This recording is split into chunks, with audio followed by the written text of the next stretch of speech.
சட்டசபை தேர்தல் தோல்வி குறித்த திமுக கள ஆய்வுக்குழு விசாரணையில் பெண் உறுப்பினரிடம் நிர்வாகி ஒருவர் செல்மிஷம் செய்த சம்பவம் நடந்துள்ளது. இதாண்டா திமுக, இதான் திமுக மறந்துறாங்க. தைரியமா இருக்கிற எனக்கே இடுப்புல கைய வைக்கிறான்னு சொல்லி அந்த நகர செயலாளர் கேட்கறதுக்கு துப்பு இல்லைன்னா திமுகவுல எந்த பொம்பளை வந்து இருப்பா? நீ கேட்ட ஒவ்வொரு கேள்வி என்ன செருப்பால் அடிச்ச மாதிரி இருக்குடா.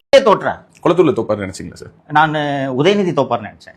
இவர் தோப்பாருன்றதை என்னால கணிக்கவே முடியல. என்ன காரணம்னா வாரத்துல 3 நாள் அங்கதாங்க இருப்பாரு. ஒன்னு டான்ஸ் பார்த்துன்னு இருப்பாரு, இல்ல கோல போட்டி நட்டுவாரு, இல்லைன்னா வடை சுட்டு தின்னு இருப்பாரு, இல்லைன்னா வாக்கிங் போயிட்டு இருப்பாரு.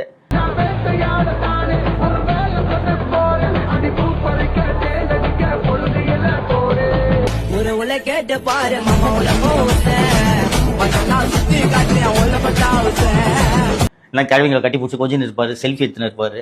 குளத்தூர்லயே குடியிருக்கிறாரு இவரு அப்படின்னு பார்த்தா, நீ குளத்தூர்ல குடியிருக்கிறதுனாலே நீ தோக்கணுங்க வந்து உயிரெடுத்துன்னு இருக்கன்னு சொல்லிட்டு மக்கள் சரியான திருப்பி அளித்திருக்கிறார்கள். சாத்திக்கிட்டு மூடிக்கிட்டு போப்போம் சாத்திக்கிட்டு சாத்திக்கிட்டேன். இப்படி பாட்டு இருக்கா இல்லையே? மூஞ்ச பார்த்தா டக்குன்னு எழுதுறேன், இப்போதான் எழுதுறேன் நானு. வணக்கம். நடக்கிற அரசியல் பரபரப்புக்கு மத்தியில சில காமெடி கூத்துகளும் அரங்கேறி கொண்டிருக்கிறது. பிரச்சார யுக்தியும் ஸ்டைலையும் காலத்துக்கு ஏற்ற மாதிரி மாற்றணும். சோசியல் மீடியாவை சமூக வலைத்தளங்களை நாம சரியா பயன்படுத்திக்கணும். நாங்களும் பிளேயர் தான் சார், ஆனா எங்க ஆட்டம் வெறித்தனமா இருக்கும். உள்ளமெல்லாம் இன்ப வெள்ளம் பொங்கவே ஓடி வருகிறான் உதய சூரியன், ஓடி வருகிறான் உதய சூரியன். அவனை சொல்லி நிறுத்துங்களேன்டா. அவன் நிறுத்துற, அந்த லூசுக்கு மட்டும் வந்துட்டே இருக்கான். வர்ற நிறுத்துற அவனை, பைத்தியக்காரப்ப. உள்ளமெல்லாம் இன்ப வெள்ளம் பொங்கவே ஓடி வருகிறான் உதய சூரியன், ஓடி வருகிறான். எஸ்ஐ சார், ஐயோ இங்க பாருங்க சார், ஒரே பைத்தியங்களா இருக்கு சார். சார் எஸ்ஐ சார், பரபரப்பா அரசியல் பேசுறோம், டென்ஷன்ல பேசுறோம், என்னமோ எல்லாம் நடக்குது. ஆனால் அதுக்கு நடுவில் கொஞ்சம் காமெடிகளும் நம்ம ரசித்தா தானே நமக்கும் ஒரு பிரேக் வேண்டாமா அப்படின்றதுக்கு நமக்கு வரப்பிரசாதமாக அமைந்திருப்பது யார் அப்படின்னு பார்த்தீங்கன்னாக்க,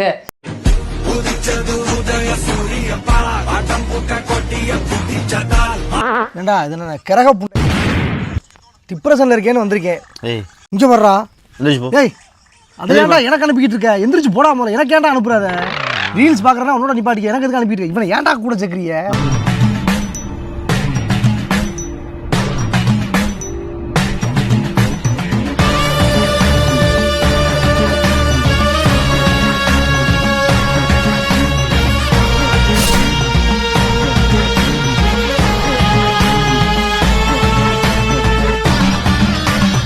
நம்ம சேனலோடைய வளர்ச்சிக்கு நீங்கள் கான்ட்ரிபியூஷன் செய்யணும் அப்படின்னு நினச்சிங்கன்னா இந்த QR கோட் மூலமாக உங்களால் முடிஞ்ச அமௌண்ட்டை நீங்கள் கான்ட்ரிபியூஷனாக நம்ம சேனலுக்கு அடிக்கலாம். நன்றி. அதே மாதிரி ஜென்சி பசங்கள்லாம் ஒருவேளை நாம போட்ட ரீல்னால தான் திமுக தோத்துருச்சோ, ஒருவேளை நாம போட்ட கண்டனால தான் தாவேகா ஜெயிச்சிருச்சோ அப்படின்னு யோசனை வர செய்ய ஆரம்பிச்சுட்டாங்க.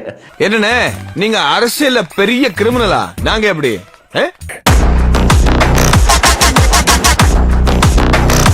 ஒரு வழியா ஜெயிச்சிட்டீங்க. ஏன்னா 70 வருஷம் கட்சிராது ஏதோ கடையில போய் கிண்டர் ஜெய வாங்குற மாதிரி அசால்ட்டா போட்டு தள்ளிட்டீங்களா?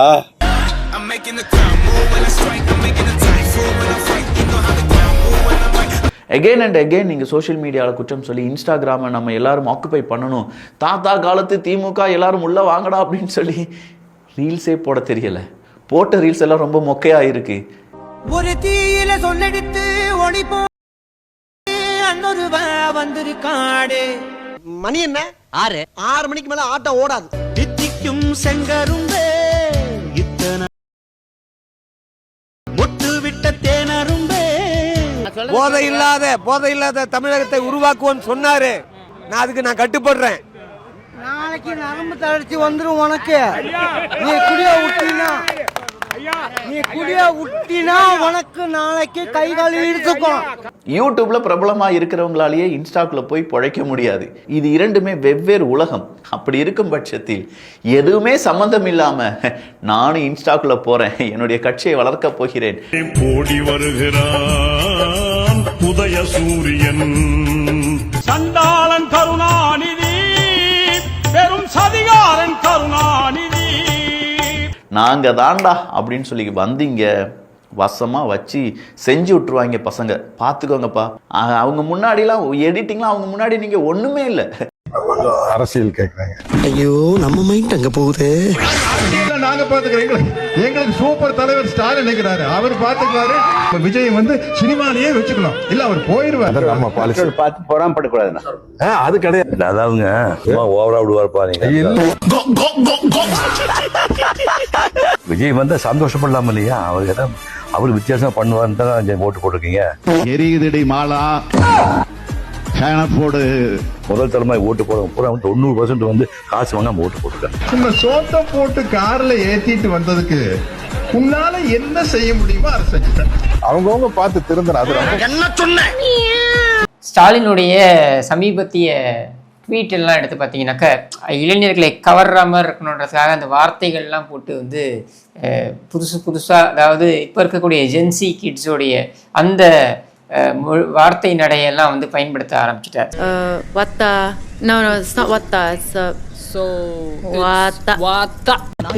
நல்ல கட்சி திமுக நம்ம கட்சி.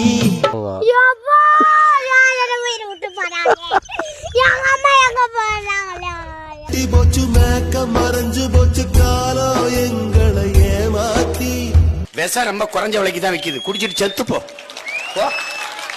அதிமுக திமுக ரெண்டு பேருக்குமே புரிய வேண்டிய ஒரு விஷயம், திமுக சொல்ற மாதிரி திமுகவுடைய தோல்வி சோசியல் மீடியாவனாலலாம் கிடையாது, மக்கள்னால.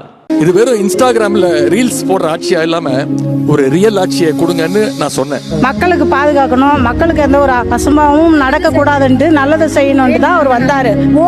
ஒரு இடமே வரமாட்டான்னாங்க, அவர் எத்தனை இடத்த வந்தாருன்னா காலம் பதில் 5 வருஷம் ஆனாங்க, 50 வருஷம் ஆனாங்க, என்ன பண்ணிட்டாங்க? 10 நாள் தானே ஆகுது, இந்த முழுசாவிலேயே. மக்கள் உங்களை தேவை வேண்டாம், நீங்க தேவையில்லைன்னு மக்கள் உங்களுக்கு ஓட்டு போடலை, அதுதான் ஃபேக்ட். அந்த ஃபேக்ட் உங்களுக்கு புரியணும். இத்தனை வருஷம் நம்ம பண்ணின கரப்ஷனு, நம்மகிட்ட ஒண்ணுமே இல்லாம வந்து இன்னைக்கு வந்து ஆசியாவிலே மிகப்பெரிய கோடீஸ்வர குடும்பத்துல வந்து நம்ம இருக்கிறோம். நாங்க எப்போதும் உங்களுக்கு ஓட்டையும் போட்டுட்டு நாங்க கேனப்பாய மாதிரி கேனசரக்கு மாதிரி அலையணும். நீ 200 கொடுத்து ஓட்டு வாங்கிட்டு போ, நீ போய் மூட்டை மூட்டையா சேர்த்து உன் குடும்ப அரசியலுக்கு ஒரு பக்கமா வச்சுக்கிட்டு போ. அப்ப நாங்க ஓட்டு போட்ட நாங்க எப்போதும் இப்படி உட்காந்துட்டே இருப்போமா? 13 அமைச்சர் மேல ஊழல் புகார் இருக்கு. இதுல ஒரு அமைச்சர் பிடிச்சு உள்ள போட்டாங்க. அவருக்கு 6 மாசம் வரைக்கும் ஜெயில கிட்டே அமைச்சர் பதவி. எந்த நாட்டுல இருக்கும்? எந்த நாட்டுல இருக்கும்? குற்றம் சுமத்தப்பட்டு தண்டனை கொடுத்திருக்காங்க. குற்றவாளி நிரூபிக்கப்பட்ட ஒருவரு அங்க போய் ஜெயில இருக்காரு, புனல் ஜெயில. ஆனா அமைச்சர் பதவி காலி ஆகாது, அமைச்சர் அப்படியே இருக்கும். ஆனா நம்ம வந்து தேர்தல் வேட்பு இதுல வந்து எங்க கிட்ட 2 கோடி தான் இருக்கு, என்கிட்ட கார் கூட இல்ல அப்படின்னு சொல்லி நம்ம சொல்லுவோம். 10,000. ஆமா, 10,000 ரூபாய் எங்க வீட்டுல இல்ல, மத்தியானம் சாப்பாட்டுக்கு யாராவது வந்து சமைச்சு கொடுங்கன்ற கூட கேட்பாங்க. அந்த அளவுக்கு வந்து நம்ம வந்து மக்களை முட்டாள்னு நினைச்சோம்ல, அதுதான் இன்னைக்கு மக்கள் வந்து நமக்கு வந்து ஓட்டுல காட்டியிருக்காங்க அப்படிங்கிற ஒரு புரிதல் அவங்களுக்கு இல்ல. மக்களை முட்டாளா நினைக்கிற எவனுமே ஜெயிக்க முடியாது.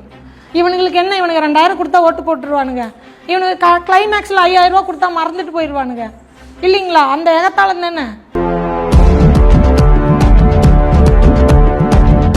ஸ்டார்ட் பண்ணு.